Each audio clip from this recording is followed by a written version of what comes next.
Then when you come together, you got to like each other. I've never played in a band that sounded anything good, just sounded decent, and folks had attitudes. It doesn't work. You can't play music and have an. Welcome to The Change Lead, the podcast providing leaders with the insight needed to get things done in a rapidly changing and complex world. Subscribe to this podcast so you don't miss an episode. Connect with our community of like-minded leaders on our website, thechangelead.com. Welcome to The Change Lead with your host, Babatope Ipiyumi. How do jazz bands create brilliant musical pieces? Think about it. A group of musicians playing and improvising in real time. Members of a jazz band lean in and listen to each other while playing.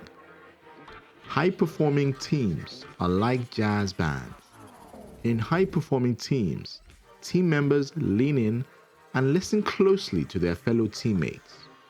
Question: how can we learn from jazz bands and build high-performing teams? To discuss this with me is Gerald J. Leonard. Gerald is an accomplished musician and business consultant. He leverages the principles of creativity, innovation, and peak performance to give businesses the edge needed to succeed. Gerald's an author. One of his books is titled Workplace Jazz.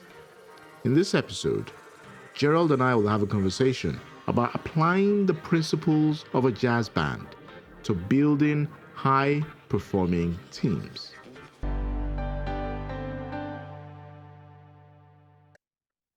Hi, Gerald. Really glad that you can join the show today. I'm really looking forward to today's conversation. Listen, Babatani, it's really good to talk to you as well, and I'm excited based on our last conversation we had. I'm really looking forward to this, and I hope I got your name right. So everybody struggles with it. Babatope, everybody struggles with it. Okay, I think I did it. I think I did it right. So I think we're in good shape. We're off to a good start. we're off to a brilliant start. I want to start with your profile actually, because you've got a very rich profile. So I'll touch on a number of things. So I know you're into music. That's in your background. You're a change practitioner. One of the things I'm also into. You're an author. You're a keynote speaker. You're an entrepreneur. The list goes on. So I'd like you to speak to that a little bit. How do you synthesize all those different facets of a career together? For example, if you go to a dinner party, how do you even introduce yourself? As in, which one do you pick? How do you start? Do you go with all of them, or how is that? I just kind of start off with, "Hi, I'm Gerald." And they may go, "What do you do?" I go, "Well, I'm CEO of a company, but I'm also a musician and an author." But it all integrates together. And so how that all happened, and I'll just kind of get to the root of it, how it all happened. To be quite honest, everything that I've done has been because of what I learned as a kid playing music. When I first started playing music, if you were in my office, you'd see a little red guitar behind me, and that's one I used to steal from my sister and play. And she finally realized she wasn't going to play it, so she let me have it, and I started playing it and really fell in love with music. But I realized that for me to really get good or to start playing at proficient level, and I joined the band with some friends of mine, and one was an amazing guitar player, so I knew I couldn't compete with him. So I figured out my lane, which was playing bass. And we would go to, at the time I grew up in Lakeland, Florida, which is in the east coast of the United States. And I'm giving away my age now. In 1974, they created what's called the Lakeland Civic Center. And all of these bands, Earth, Wind and Fire, OJ's, Brothers Johnson's, even jazz groups like, what's the drummer's name? I can't think of it right now, but it's a jazz drummer. All these groups came, and as a kid, I got to see them firsthand.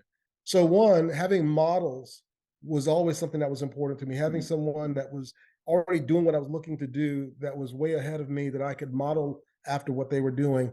And then as I started learning to play, I realized I needed a coach. I needed someone to guide me because there was only so much I could figure out. I could listen. I developed my ear playing by ear. I started learning how to read music because I played a little piano beforehand. But it was that, all of those lessons of, being a kid and learning how to play that really taught me the things that I used to build my career.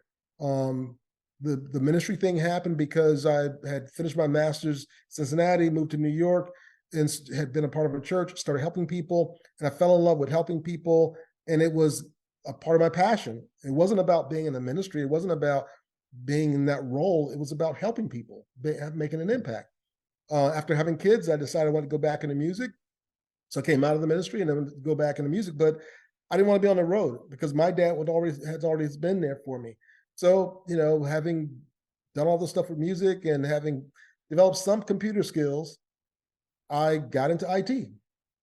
So I could play locally and take care of my kids. And again, I used everything that I learned. Who's going to be my coach?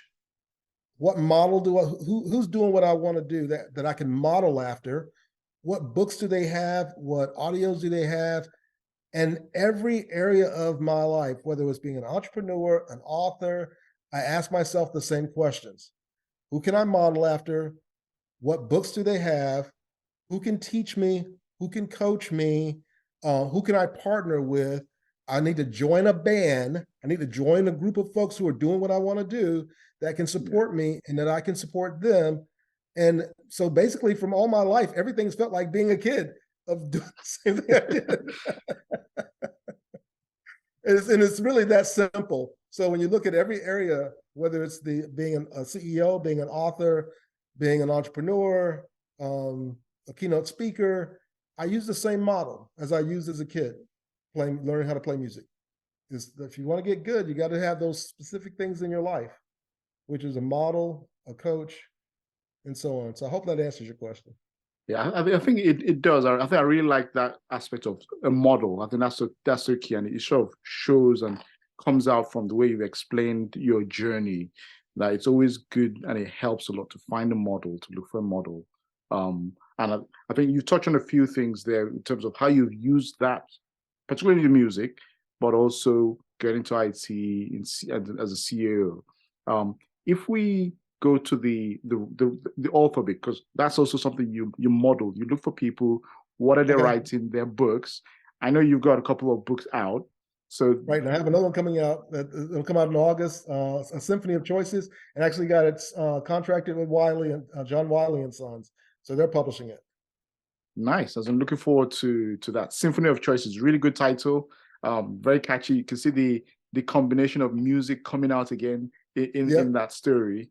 If we go to the one just before that, the one before the one you're writing now. Yeah, Workplace Jazz. Workplace Jazz, another brilliant title, by the way.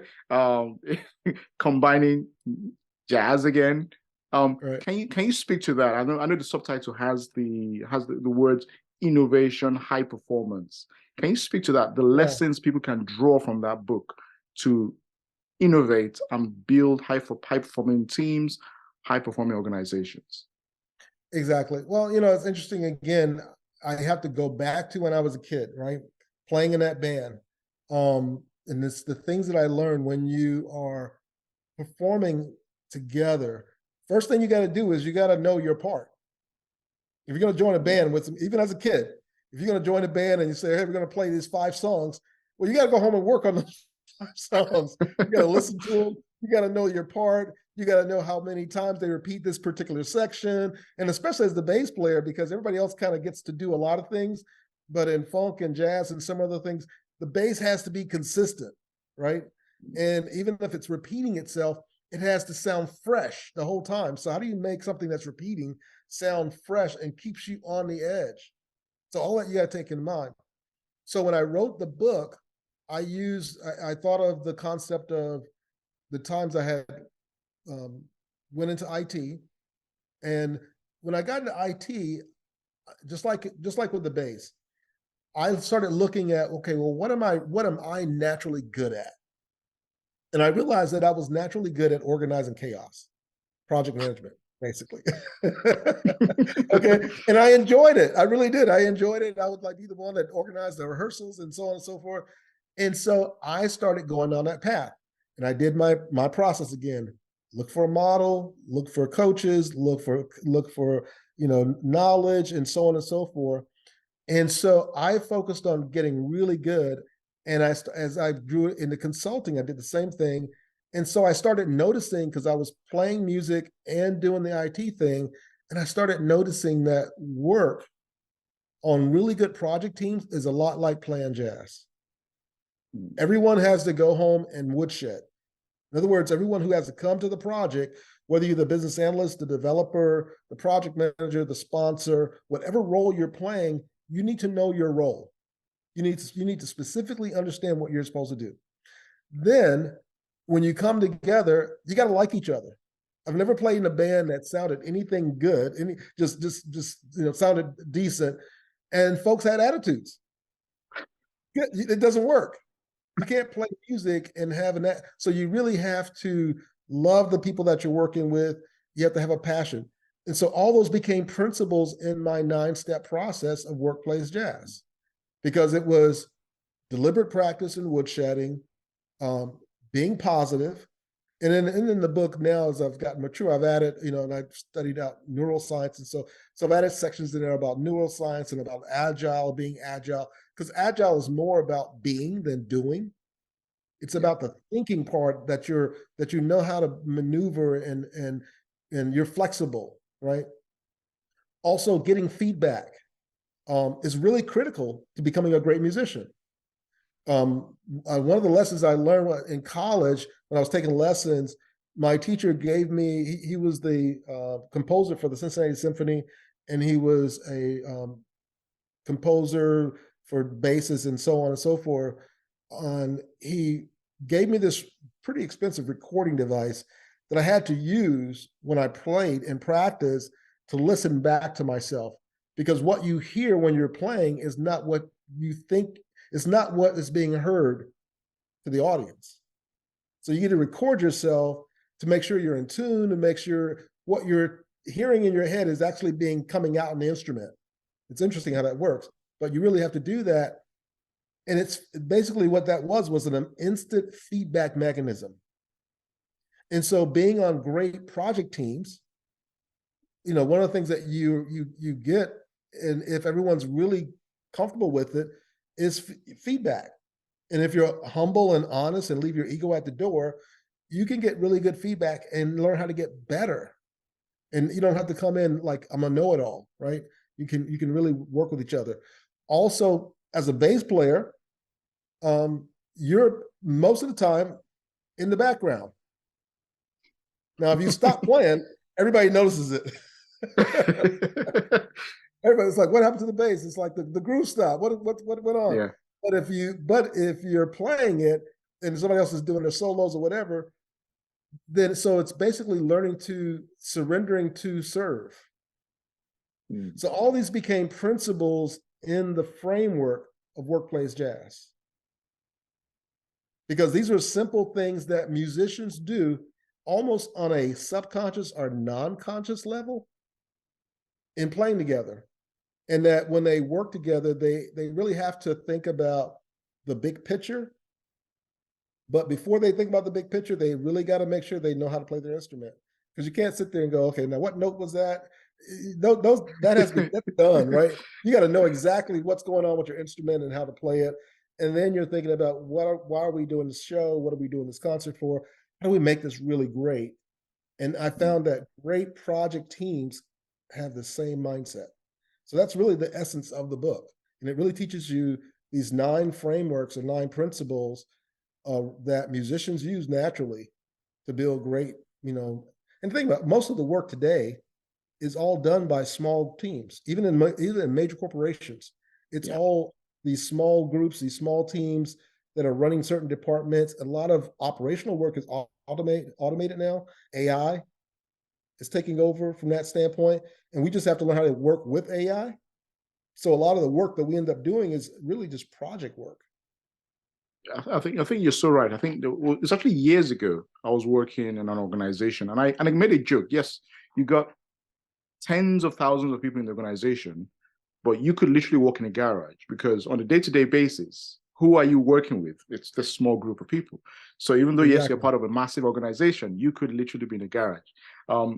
In terms of the way you've described workplace jazz, I think that's a very brilliant and relatable analogy that you've used. Now you've lived it as a jazz player. You've lived it, and it sort of comes through the way you've explained it. But it's something that I have to say is easy to relate to, easy to understand. I think it's perfect to understanding how teams can, particularly project teams, can collaborate, work together. I like the term you use, that you need to know your part. You need to not just turn up without being prepared.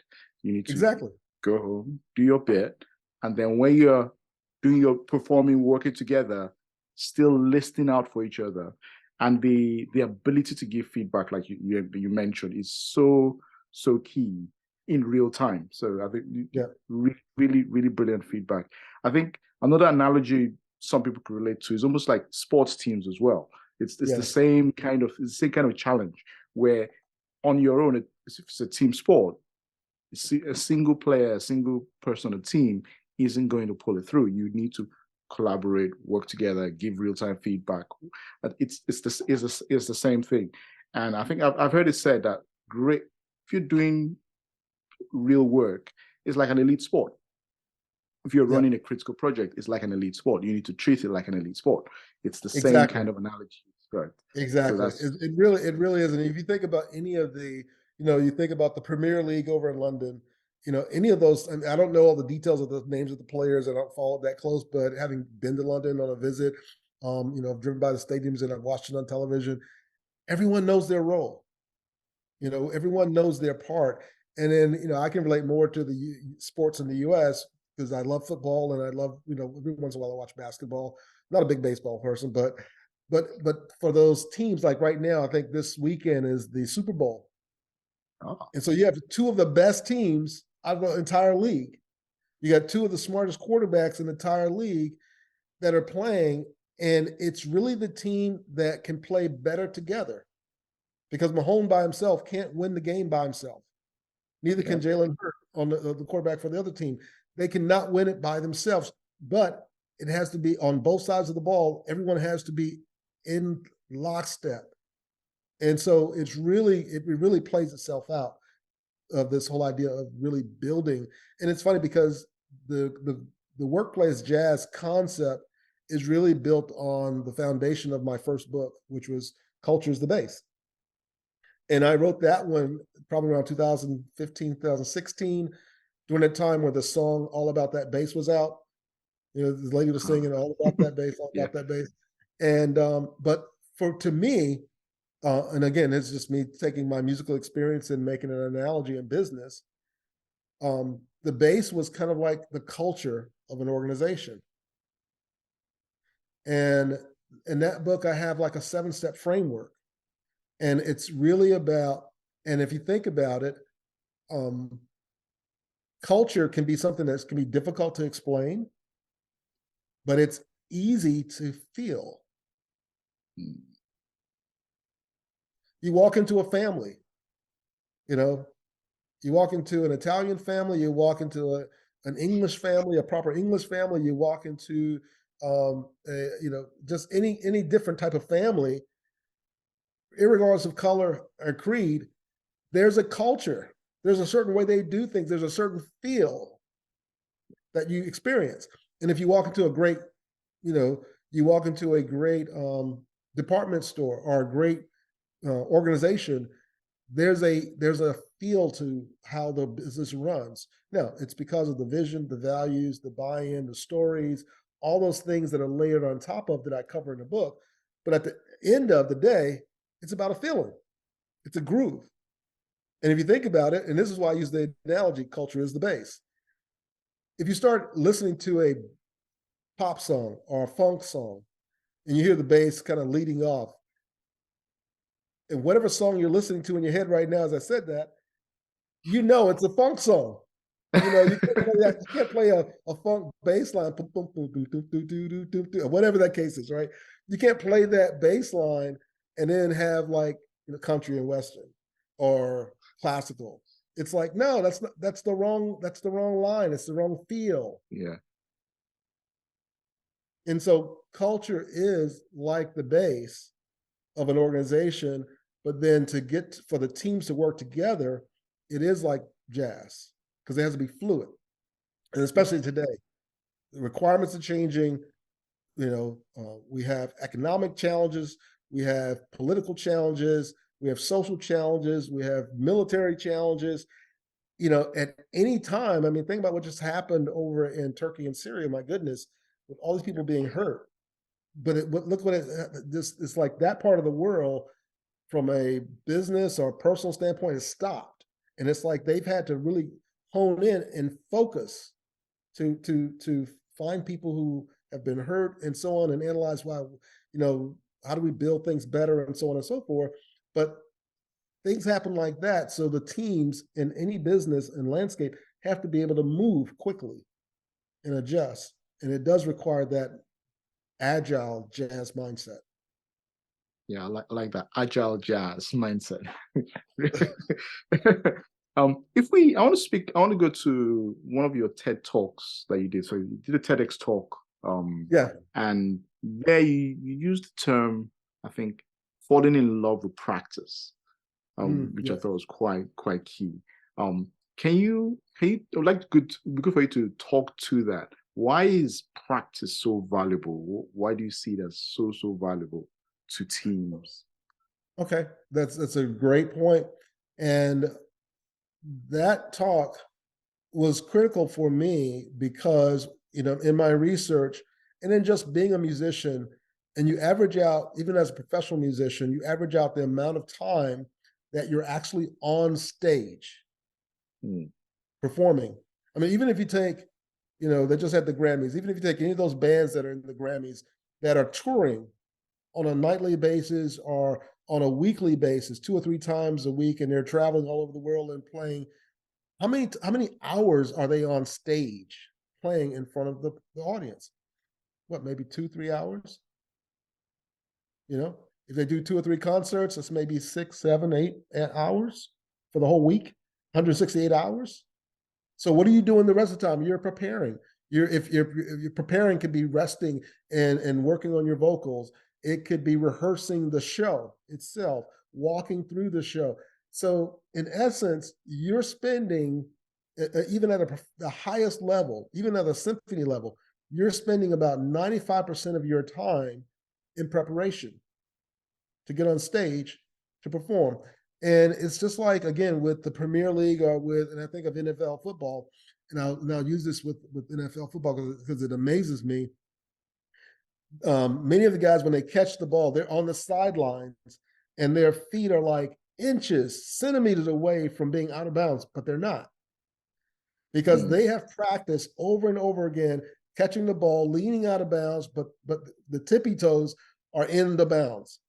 Now, in the middle of a game, when you got these 300-pound guys running and jumping on you, are you going to think about that?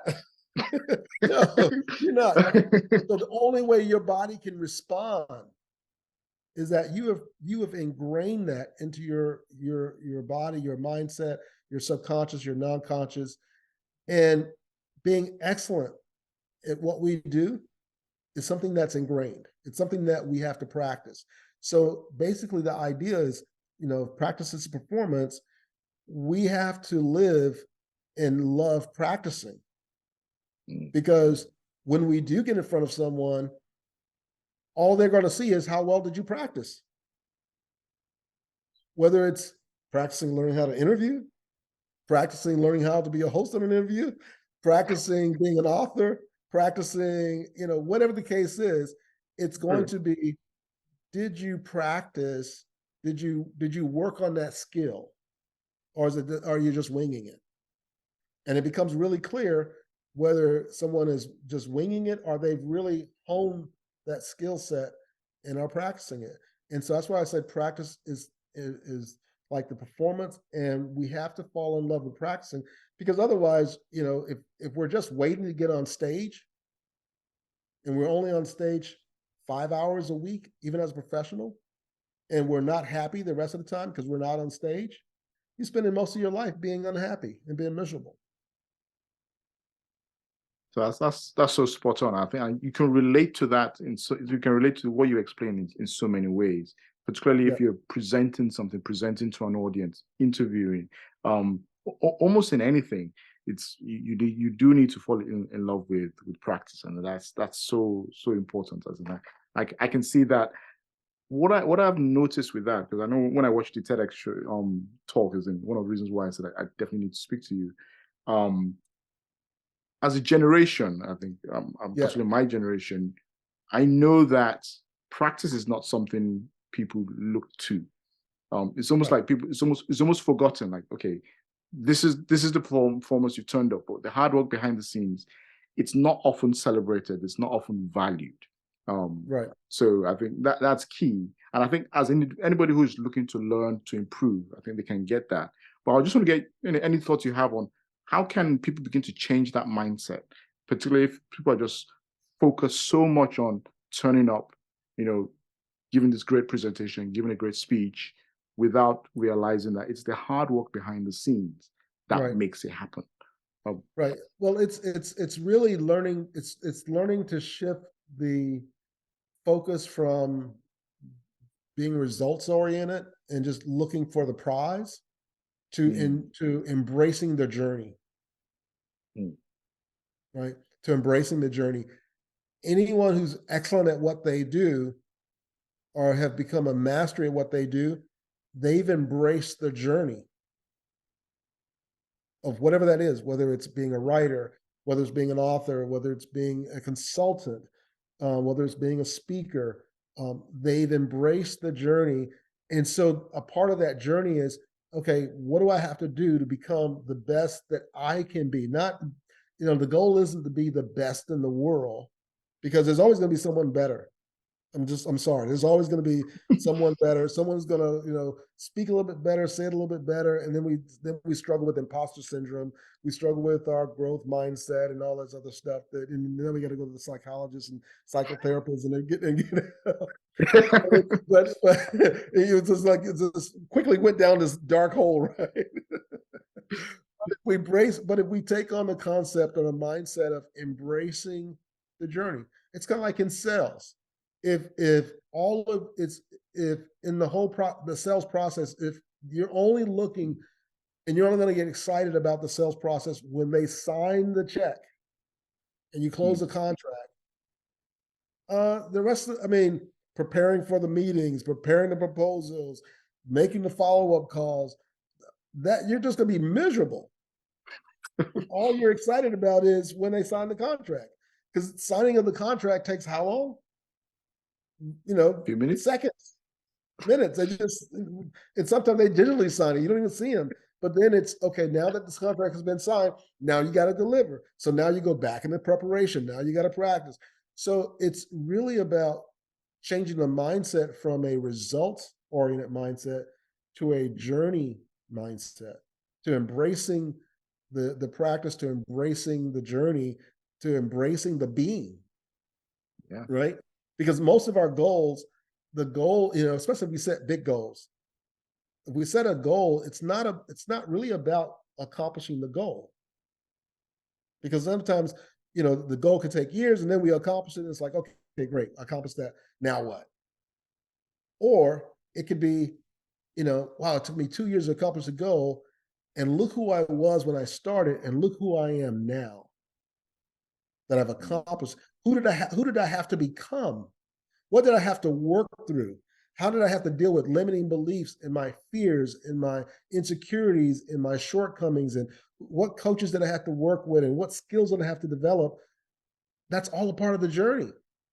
Yeah. And that whole part of the journey is that loving who you are becoming. And that's kind of the essence of the talk.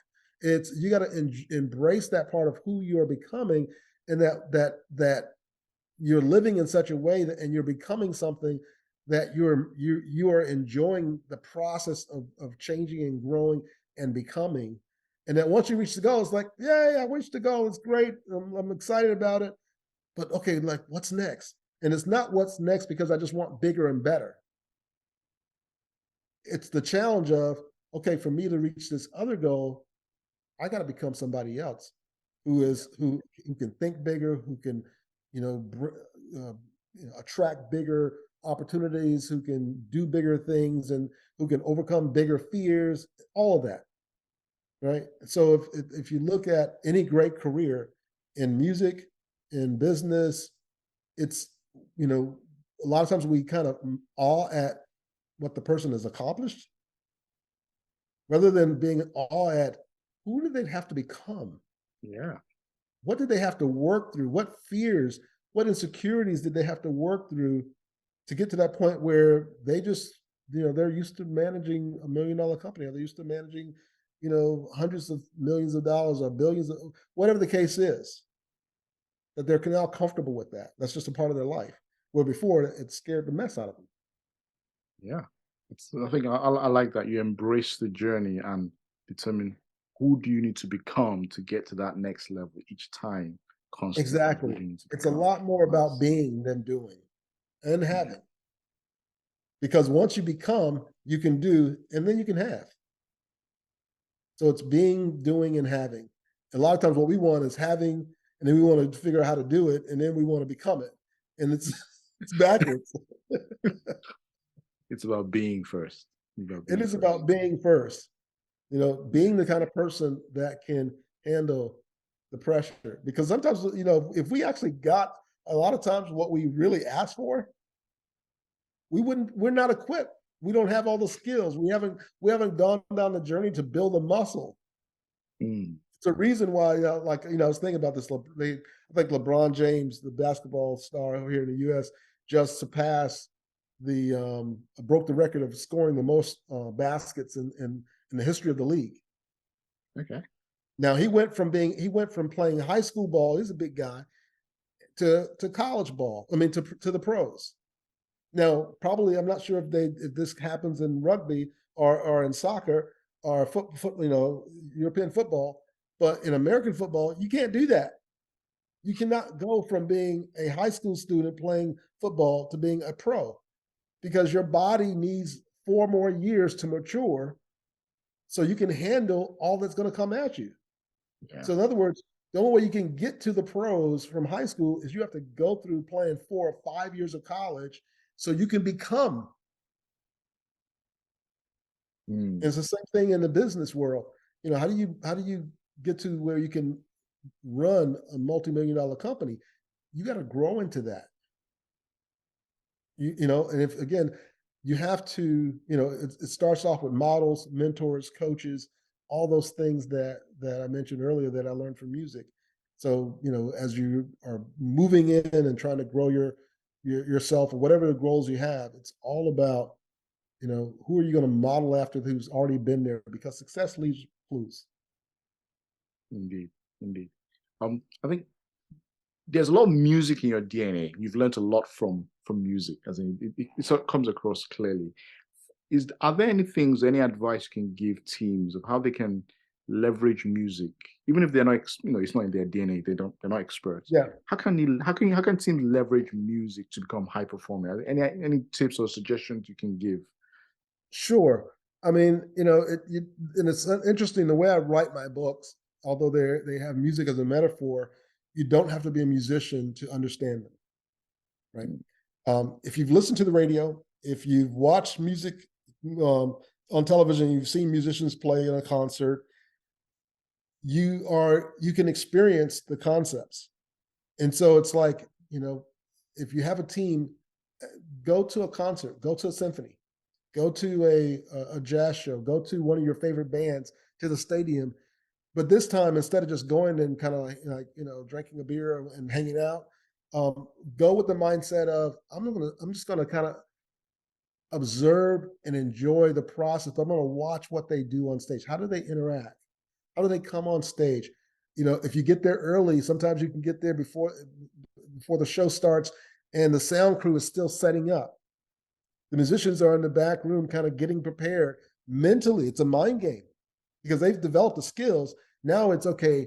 It's kind of like why the football players, whether it's soccer or American football, they put on headphones and listen to music and get into the vibe for the performance. So you can look at it from that angle. look at when they come on stage, especially the musicians, do they have backup instruments? Why does the guy have 2 or 3 guitars behind him? Is he just showing off? Or is he thinking, well, if one of the strings pop on my bass, I'm just gonna put this one down and grab the other one because I got a backup plan. I got a contingency plan. Why does the bass player always stand near the drummer? And in a way where he can see him. If you notice, if you ever watch musicians work together, the bass player and the drummer are always very close to each other, and they can see each other. They can literally look into each other's eyes and go, "Are you got this beat? You locked in? I'm locked in. You with me?" I mean, they lock in. So again, if you as a team, a business team, if you go to a concert, same thing with the symphony. If you go to the concert and you see the conductor, he has this little stick in his hand. And he's making these gestures with his body, and the orchestra is moving in a certain way. Is he micromanaging them, or is he kind of pulling out of them the sound or the expression or the best? So if you're the leader of a large group, how can you looking at a conductor, what could you learn? Or if you're the first instrumentalist in a section, you're the first cellist, the first violinist, they give the note, or they kind of give the clues, or they're like one of the best, but they also lean in with the other musicians. So there's all these little intricacies, these little things that we can learn, that if we just go and watch a show and just pay attention to how they do things, what they're doing. And many times they're doing all this stuff. They've been doing it for so long, it's not even conscious. It's like they're not even thinking about it. They're not thinking about how they're, tuning up, or how they are looking at each other, or it's just non-conscious, subconscious gestures.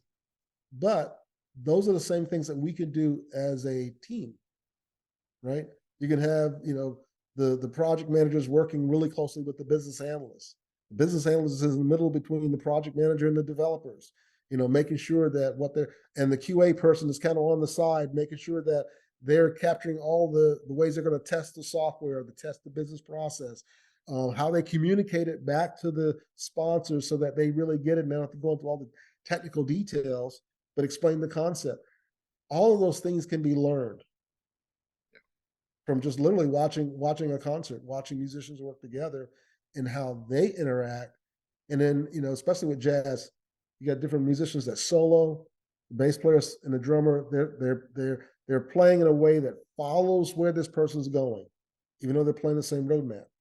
So all those things are really critical and really important when it comes to the way you should listen to music. And if you want to use music as a metaphor to improve your teams, those are some great things that you could do. Really, really insightful. I think you've given me a new love for music, actually. So I think it's something I'm going to find a way to implement some of that advice. It's really, really good. Just in closing, it would be good to share with the audience anything interesting you're doing right now, and obviously, how can people reach out and contact you? Sure. I think the most interesting thing I'm doing right now is 2 things. One is working with Wiley & Sons in prepping my book to be published in August the 1st. I'm really excited because my first book was self-published. I, again, mentors coaches. I joined a group, met Jack Canfield, met Steve Harrison, met a number of other people, and it turned into a situation where I was able to get a literary agent. So as I wrote my second book, now I have a literary agent who marketed that book, and we sold that to Business Expert Press, and they published it. I learned a ton from that experience and working with them as a publisher. And then as I'm writing my third book and looking at how I'm going to position it, working with my literary agent now, working with others on my team, and realizing that I need not just to write books by myself, but I needed a team. So I hired coaches. I hired a designer. I hired someone to help me to think through the title. I hired a publicity company to help me to market what I was already doing, and also to give me input into the new book to make sure that it was going to be marketable, and that when people read it, it would really make sense. So, it's like I've tried to grow myself even as an author, that it's not an individual sport. It's not a solo sport. Being an author is a team sport, especially if you want to sell books. True. And so I'm really excited about that. I'm really excited about my website, productivityintelligenceinstitute.com. And on that, I write a lot of articles around, being productivity, but also being intelligently productive. Because, if you listen to my TEDx, as you said earlier, that happened 6 weeks before I had a major bout with vertigo. And I won't go into the whole story, but 6 weeks before that TEDx, I lost the ability to walk. Playing music, following these principles, I regained the ability to walk. I walked on stage and delivered that talk, and it transformed me. And I started working with doctors and other people and neuroscientists. And so I've developed a growth strategies program that I'm starting to launch from that website around that process. So you can go there and learn more about that as well. So those are two things that I'm really excited about: the book and this growth strategies mastermind and coaching program, because it's really taken a lot of things that I'm talking about now and really giving people practical steps and tips on how to actually do these things, and address limiting beliefs, address how to find the right coach, and how to really go after your goals, and how to embrace the journey, and so on and so forth. Brilliant. Thanks. I think that's been, you're doing a lot, and from what you described, you're also embracing the journey, especially how you've continually changed and improved the way you're writing the book. So thanks for that. This has been a very, very brilliant and wonderful conversation. What I'll do is I'll put the links to your website, I think to your LinkedIn as well, in the show notes. Anybody wants to reach out to Gerald, I think that they can easily do so. Gerald, really thanks for your time. You've been very generous with your time and with your insights as well. You've got a lot of lessons to teach all of us in the change management community, but just in career in general. I think you've got, and I really like the analogy of music that you've used to communicate that. So thank you so much. You're welcome. I'm really glad you invited me, and I hope everyone gets a lot out of this. Thanks for tuning in to my conversation with Gerald. I hope you enjoyed it as much as I enjoyed recording it. If you enjoyed this episode, please consider leaving a review wherever you get your podcasts. A review will help others find the podcast. I'd like to invite you to continue the conversation on our website, thechangelead.com. Our community website provides a platform to share and discuss the challenge of leadership and change with fellow professionals. So check out our website, thechangelead.com, to join the conversation. Check out the show notes for details on how you can contact today's guest, Gerald J. Leonard. Also, don't forget, like, comment, review, and subscribe. Thank you very much for tuning in. Have a great rest of your day, and see you next time.